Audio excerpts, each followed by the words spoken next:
Welcome back to Mr. Blackwood, a place where you can experience tension and terror as your bedtime introduction. Before we begin, make sure to subscribe and like this video to get more soothing stories every night. Now take a deep breath, get comfortable, and let's begin tonight's scary story. The apartment in Logan Square wasn't perfect, but it was the best I could afford.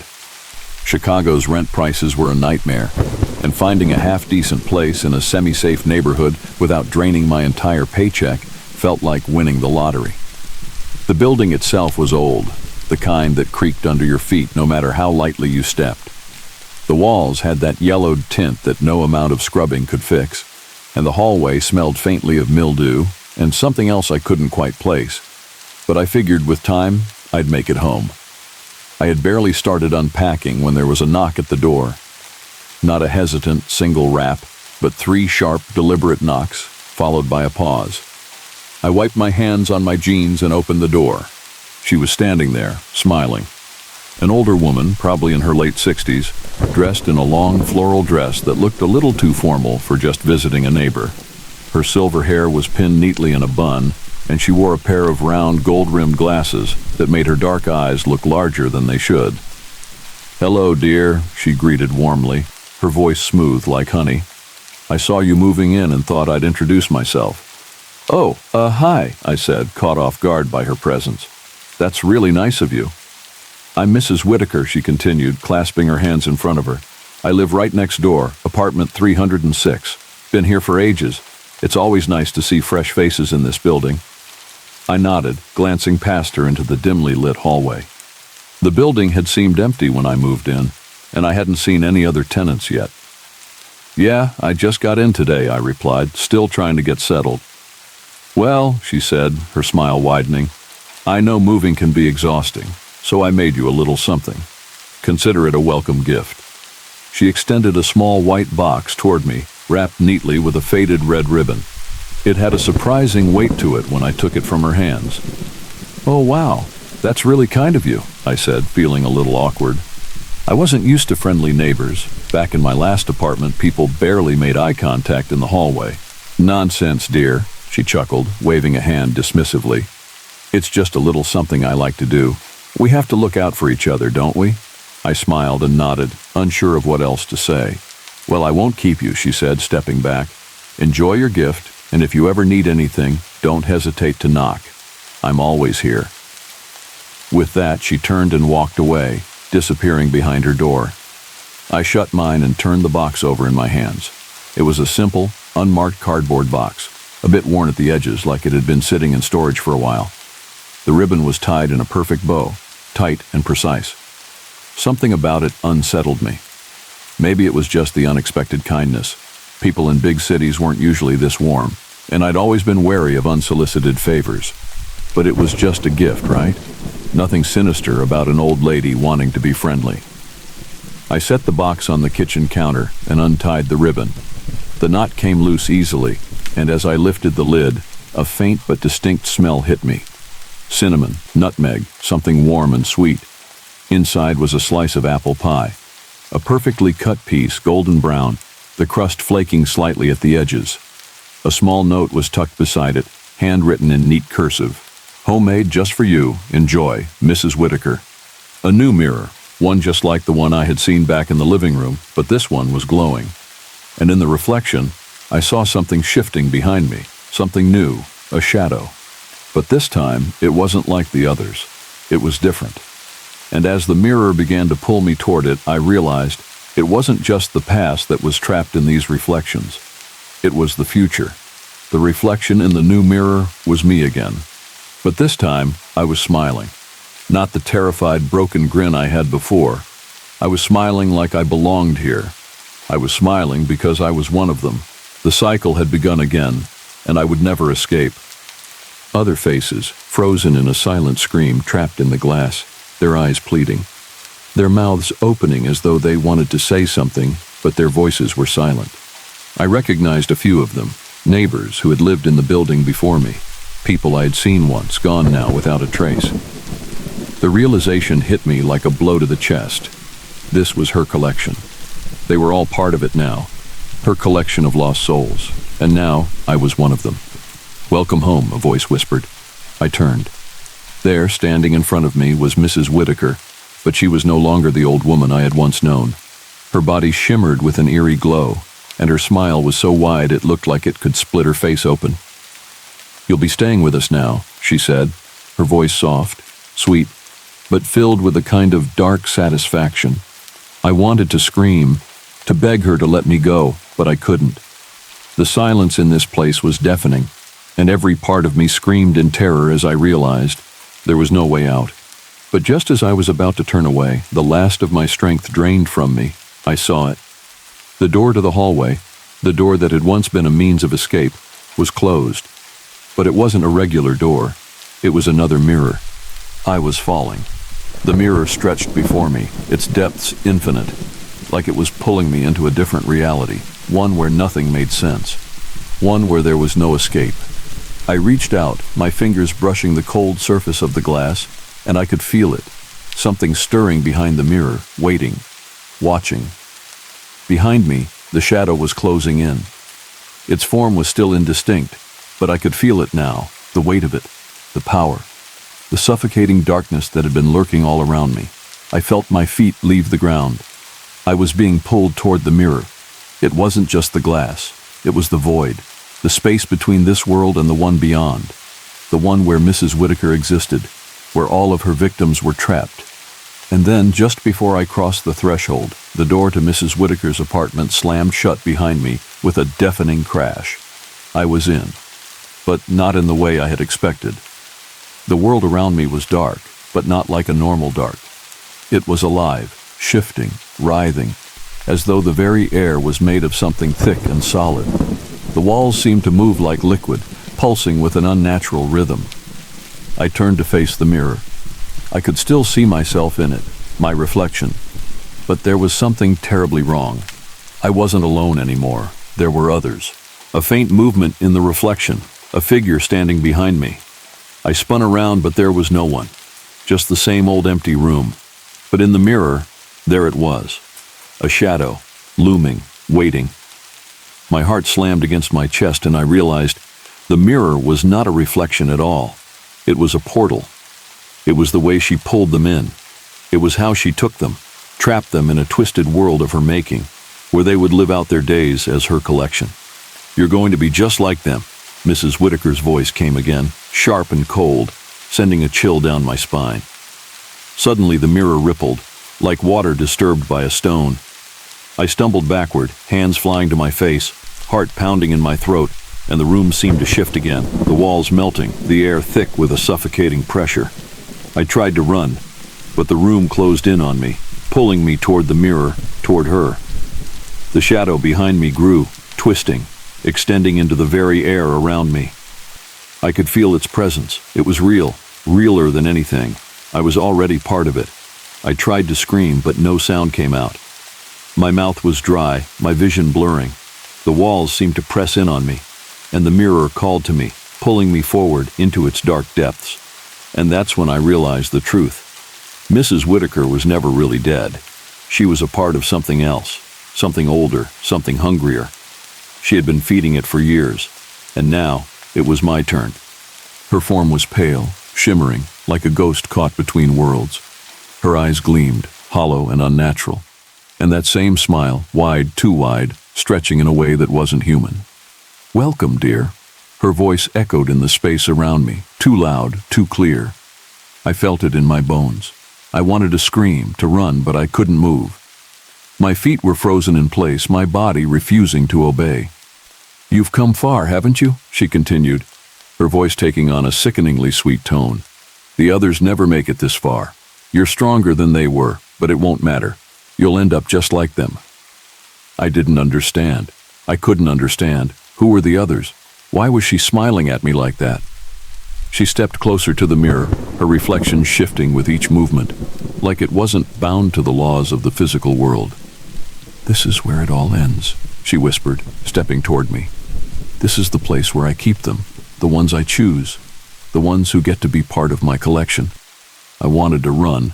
I wanted to tear my eyes away from her, from that smile, from the terrible reflection in the mirror, but something held me there. and then I saw it.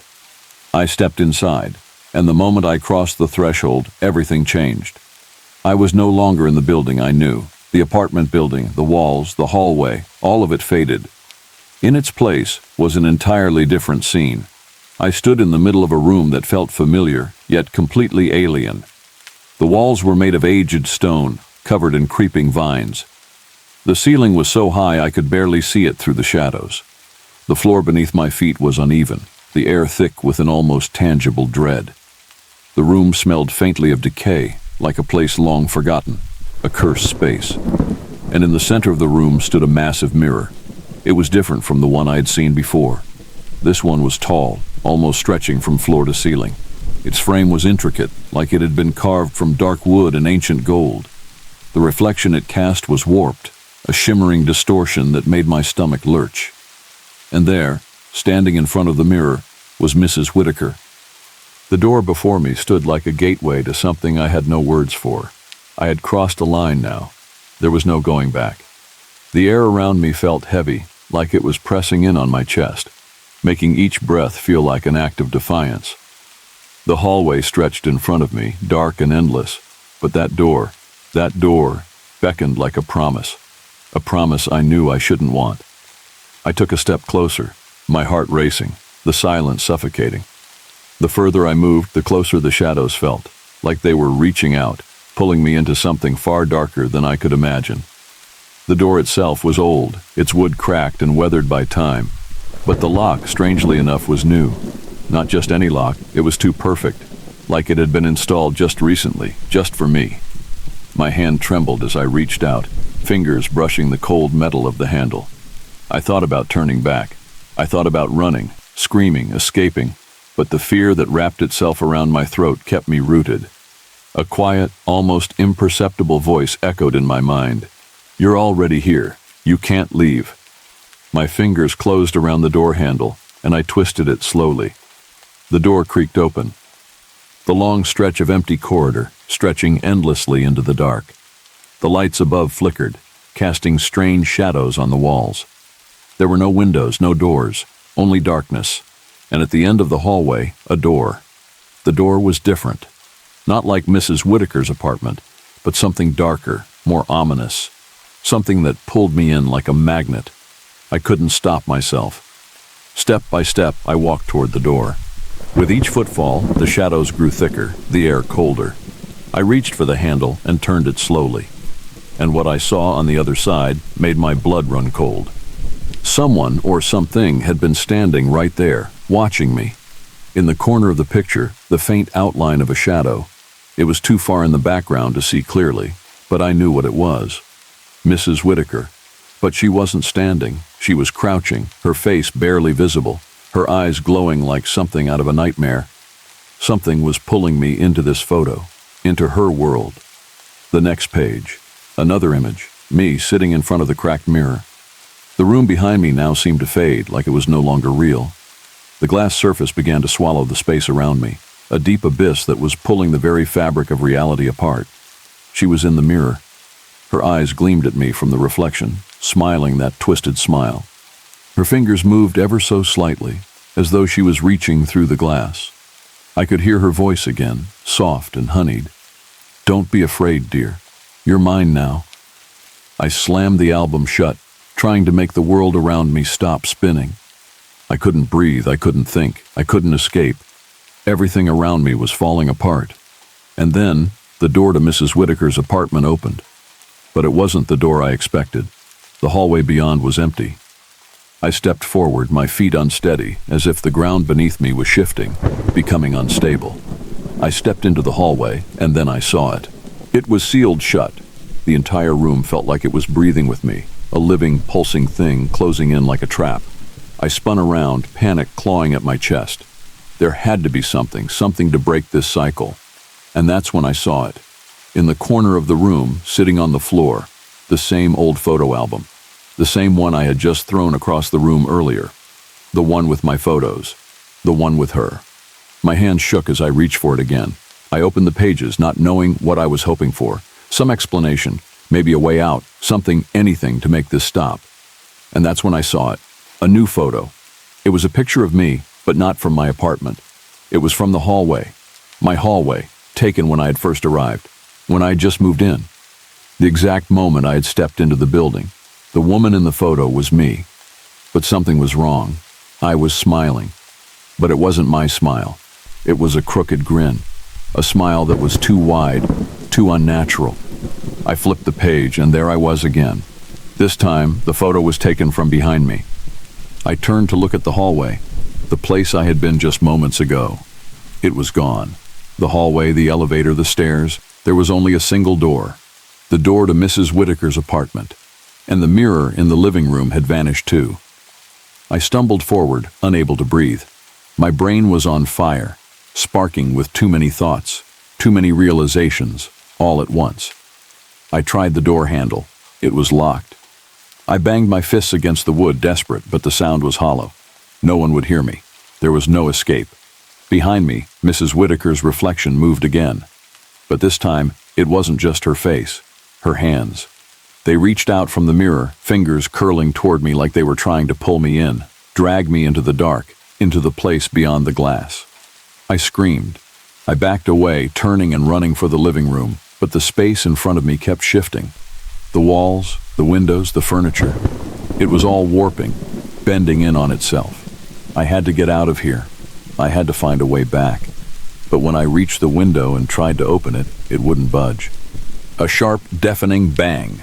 The lights flickered violently, and behind me, in the cracked mirror, Mrs. Whitaker's reflection turned to look at me. Not her body, just her reflection, moving on its own, smiling.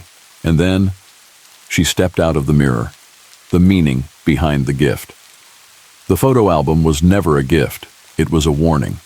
Every neighbor before me had been chosen, watched, trapped, and now, it was my turn. I could hear my heartbeat in my ears, too loud, too frantic. The world around me felt like it was closing in, the walls pushing inward. The air grew thicker, suffocating. Mrs. Whitaker's reflection. No, it wasn't just a reflection anymore. It was her, standing there, her eyes gleaming with something horrible, something alive. I staggered back, a scream building in my throat, but it caught in my chest, because behind me there was no longer a door, just a smooth, featureless wall. More pictures, more of me sitting at my desk, cooking in my kitchen, sleeping in my bed. The photos were all taken from inside my apartment. Someone, something had been watching me, photographing me, from angles I couldn't explain, from places no one should have been able to see. I flipped faster, panic rising, until I reached the final page, and froze. The last picture was different. It wasn't of me. It was of a woman, the woman from the VHS tape, the one who had begged me to run. Her face was pale, her eyes wide with terror, and just behind her, barely visible in the shadows, Mrs. Whitaker, standing over her, smiling. A single caption was written beneath the photo, in delicate cursive handwriting. "My dearest neighbor, you are next." I slammed the album shut, my pulse thundering in my ears. This wasn't just a haunting, this was a cycle, and I was the next victim. I needed to leave, now. I turned to run, and the door slammed shut on its own. And the moment I pushed it open, it was like stepping into a different time. Everything inside was old, like it had been untouched for years. The furniture, the wallpaper, even the faint smell of rose perfume lingering in the air. It felt like I had walked into a dead woman's home, like it had been waiting for me. I swallowed hard and stepped inside. The cracked mirror still stood in the living room, but I didn't dare look at it again. Instead, I scanned the room, searching for anything that seemed out of place. And that's when I saw it. A photo album, sitting neatly on the coffee table, as if it had been left there for me to find.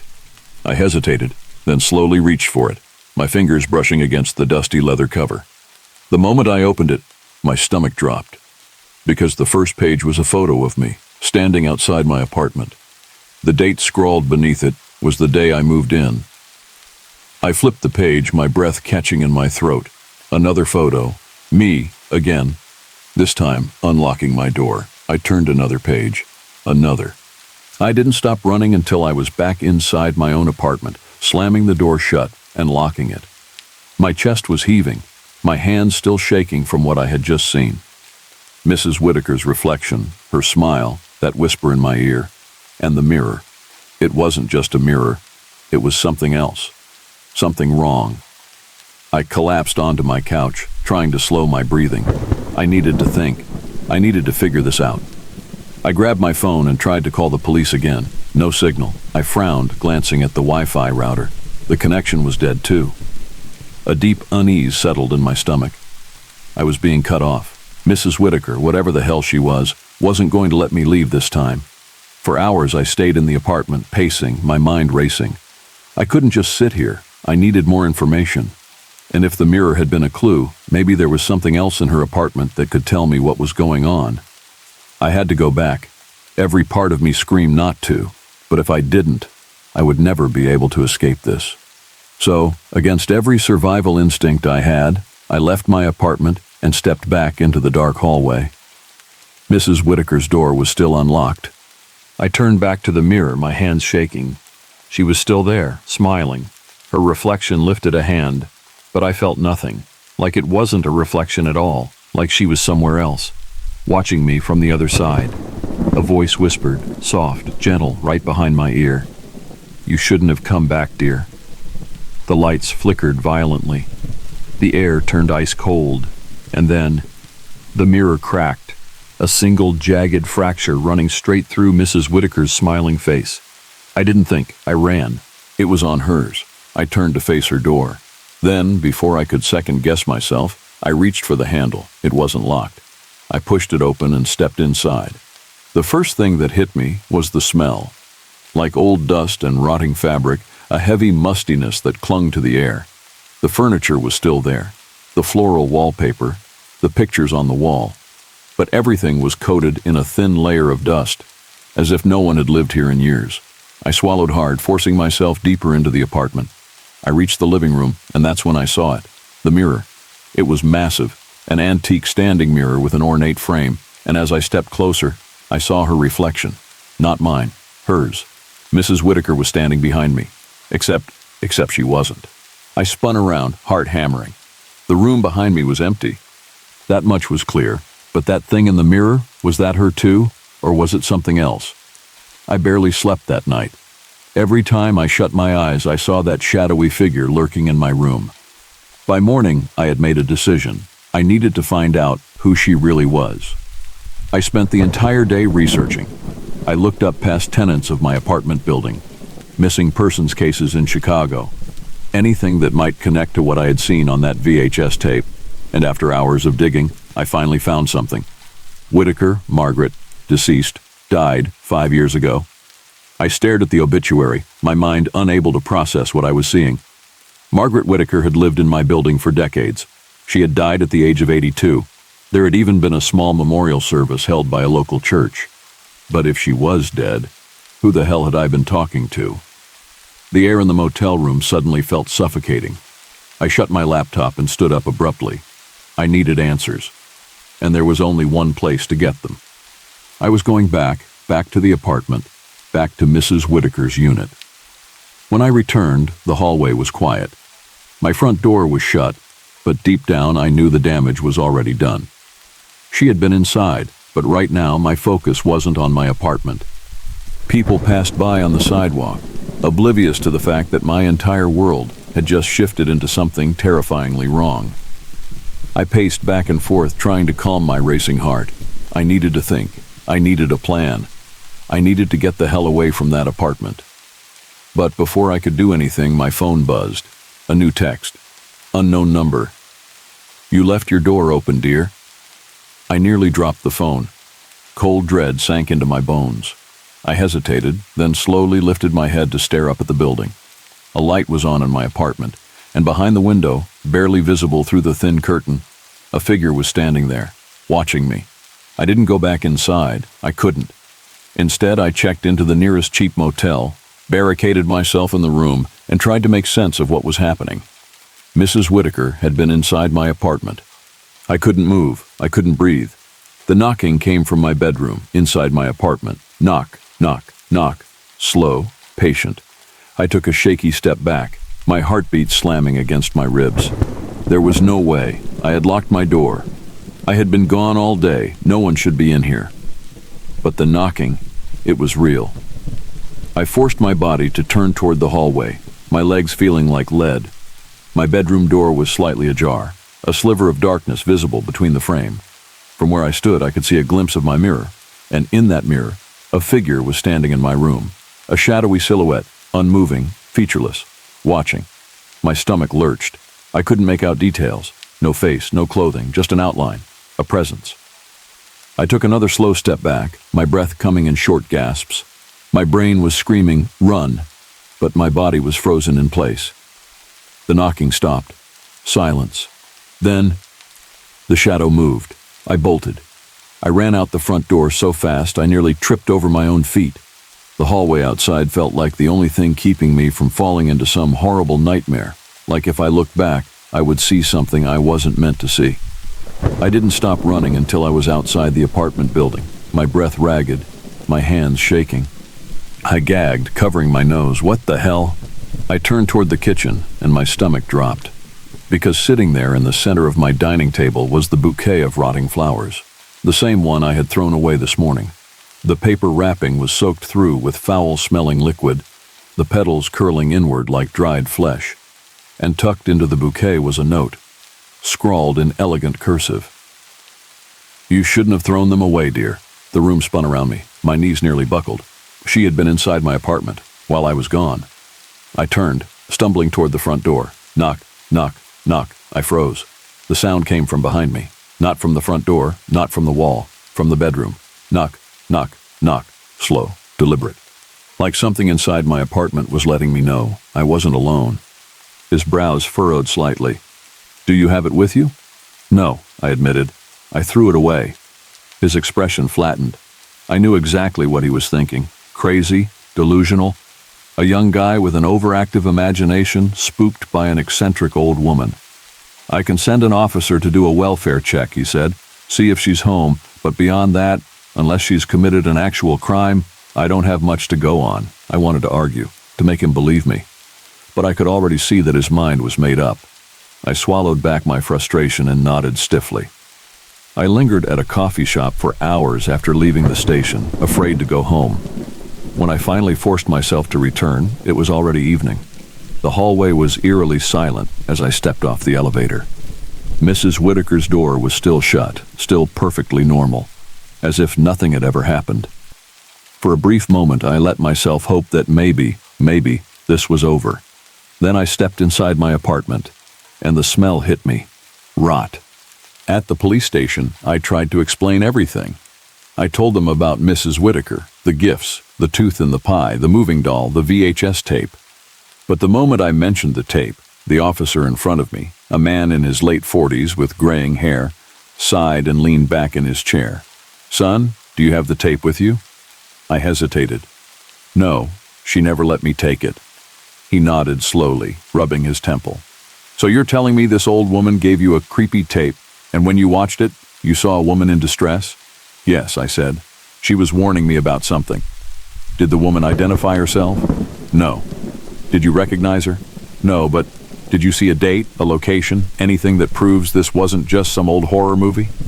I opened my mouth, then closed it. Because the truth was, I didn't. There was nothing concrete. No names, no locations. Just a woman pleading for help. The officer sighed again. "Listen, I get that you're shaken up, but unless you can show me something real, physical evidence, there's not much I can do." I gritted my teeth. "She left something at my door this morning, a bouquet of flowers, rotten flowers. It was wrapped in crinkled white paper, tied neatly with a red ribbon. At first glance, it almost looked beautiful, but then I noticed the smell, rot. I took a step closer. The flowers, red roses, white lilies, sprigs of baby's breath, were decaying. Their petals had wilted into sickly, curling husks. The stems were soggy, dark liquid pooling around them like blood. A small card was tucked into the bouquet. "For Ethan, a little beauty to brighten your day. Mrs. W." My throat tightened. This wasn't normal. None of this was normal. I turned sharply, storming across the hall. I pounded on Mrs. Whitaker's door. "Mrs. Whitaker!" My voice was sharp, edged with fear. "We need to talk, now." Silence. I knocked again, harder this time. Nothing. I pressed my ear to the door, straining to hear any movement inside. Not a single sound. It was as if the apartment was completely empty. A fresh wave of nausea rolled through me. I backed away slowly, my hands trembling. I wasn't staying here. Screw this.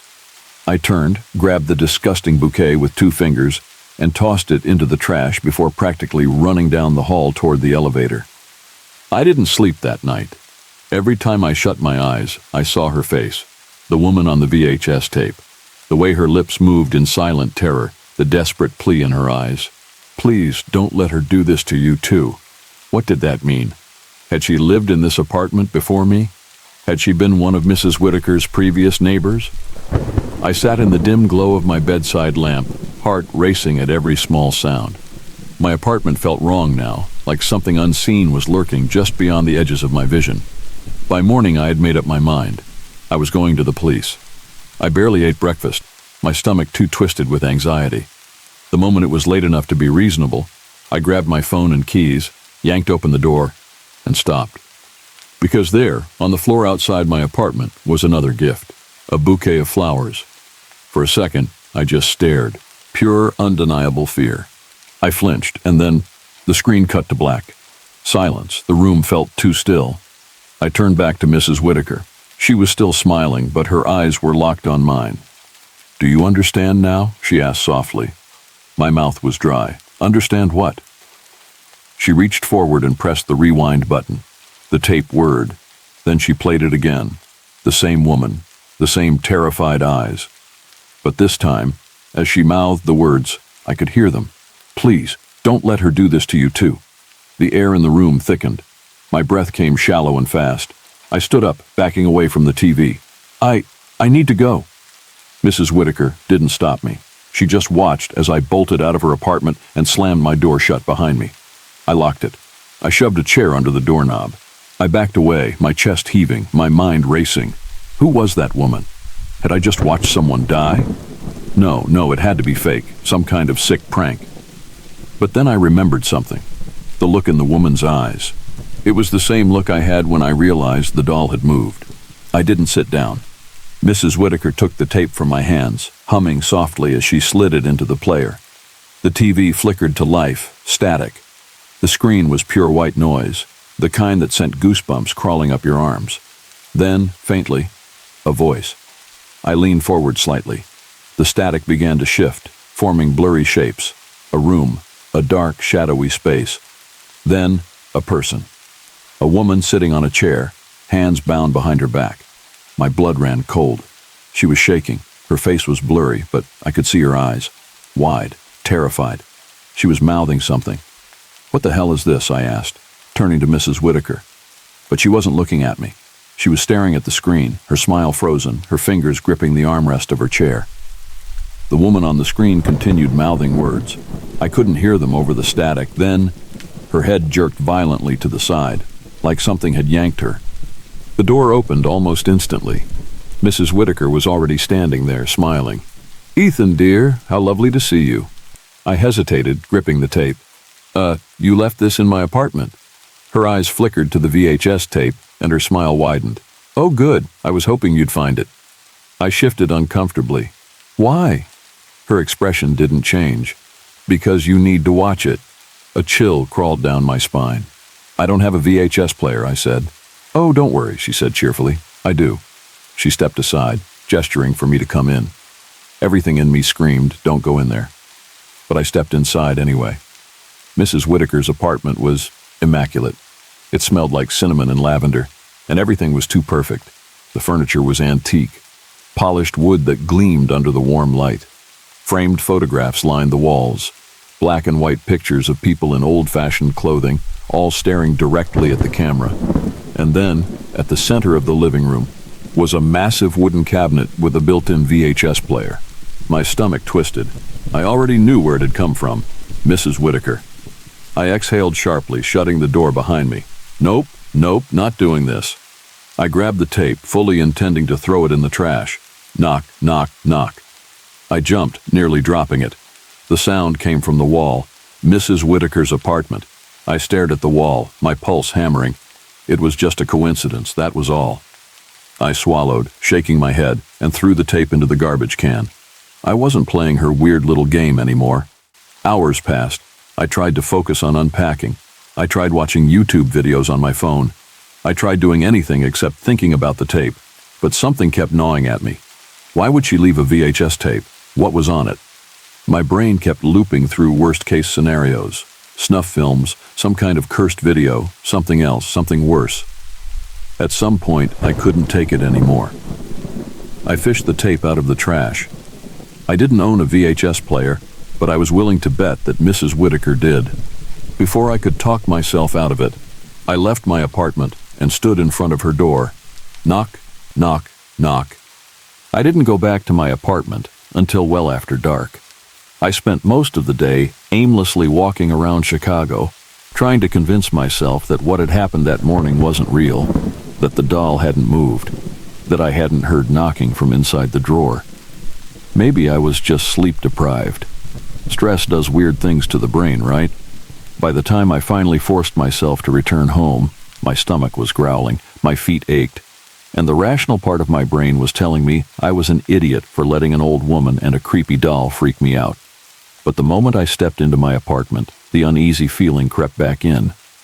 Everything looked normal, the same half-unpacked boxes, the same dim yellowish light from the overhead fixture, the same humming fridge, except for one thing. Sitting on my coffee table was a VHS tape. I froze in the doorway.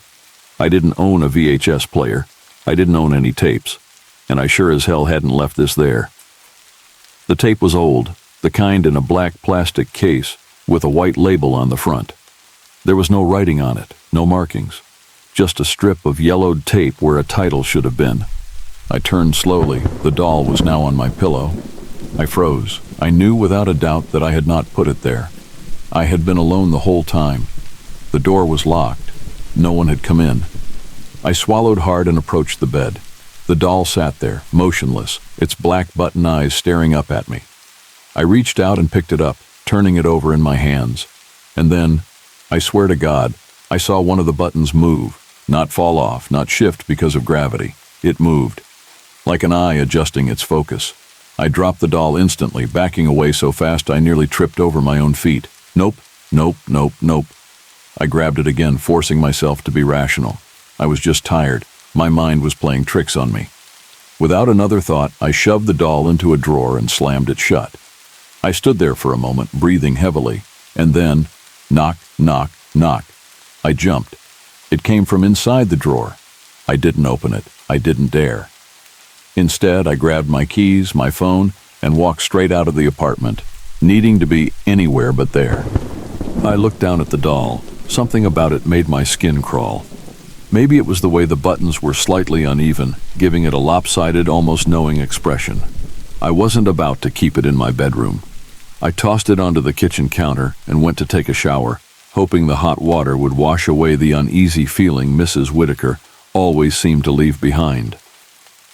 When I came out of the bathroom, something felt off. The apartment was quiet, too quiet, the kind of silence that feels forced, like the space itself is holding its breath.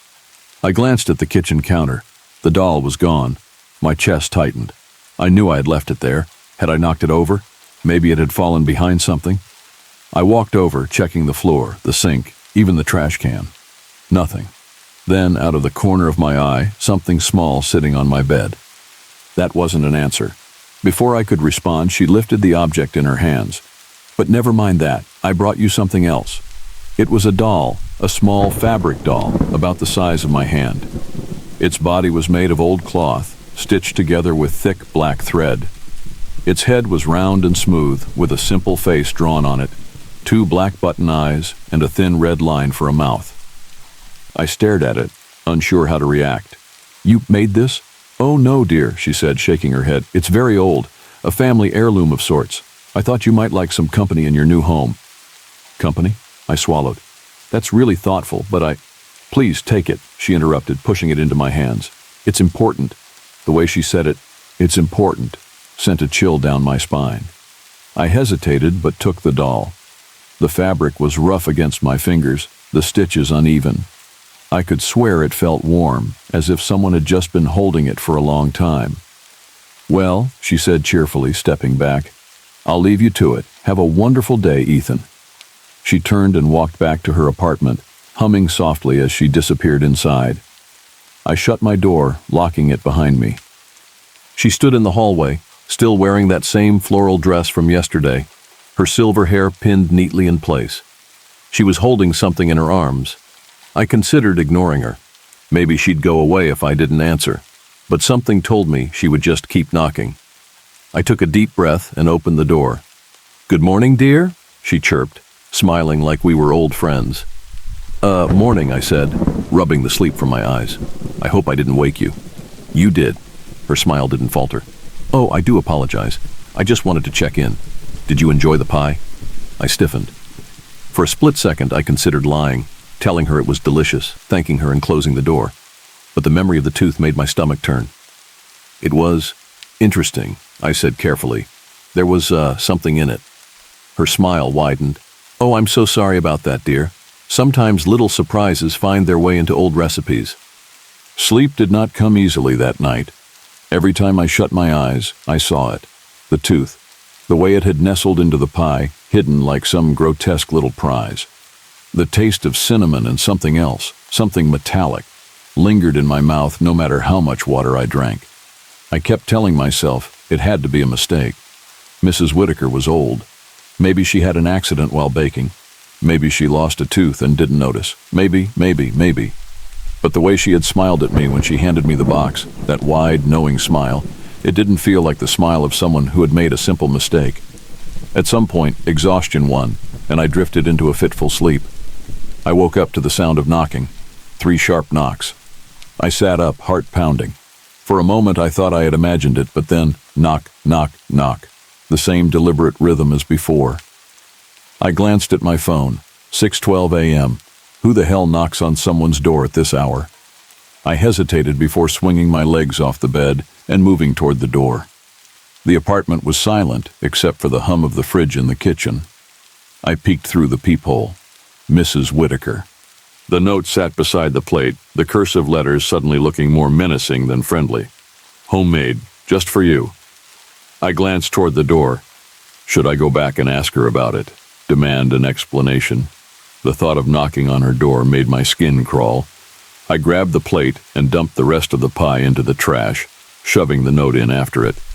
Then I washed my hands over and over until I felt like the taste was gone from my mouth. That night, I couldn't sleep. Every time I closed my eyes, I thought about the tooth, about how it had been buried in something I had almost swallowed. At some point, exhaustion took over, and I drifted into a restless sleep. But before I did, I swore I could hear something faint through the thin apartment walls. A sound that almost sounded like soft, wheezing laughter. I exhaled a small laugh. I had been suspicious over nothing. It was just pie. I was starving after moving all day, and the thought of something homemade was appealing. Grabbing a fork from one of the half-unpacked boxes, I took a bite. The flavor was incredible. Sweet, rich, with just the right amount of spice. The texture was perfect, the crust buttery and crisp. It melted in my mouth, and for a moment, I felt guilty for having second thoughts about Mrs. Whitaker's kindness. But on the second bite, something felt wrong. There was a sudden resistance as my teeth met something hard, something that shouldn't be in pie. I pulled back, my stomach twisting. Slowly, I reached into my mouth and pulled out whatever it was that I had just bitten into. It was small, solid. I turned it in my fingers. A tooth. Not a seed, not a piece of shell. A human tooth. I gagged, nearly dropping the plate. My hands shook as I held the small, off-white object up to the dim light. It was unmistakable. Smooth enamel, a slightly yellowed tint. A molar with traces of dried blood at the root. My stomach churned. I pushed the plate away, staring at the pie like it might lunge at me. Had I actually just eaten a piece of something that had someone's tooth in it? This had to be a mistake. A horrible, revolting mistake. Maybe it had fallen in somehow while she was baking. Maybe she didn't notice. But something in my gut told me otherwise.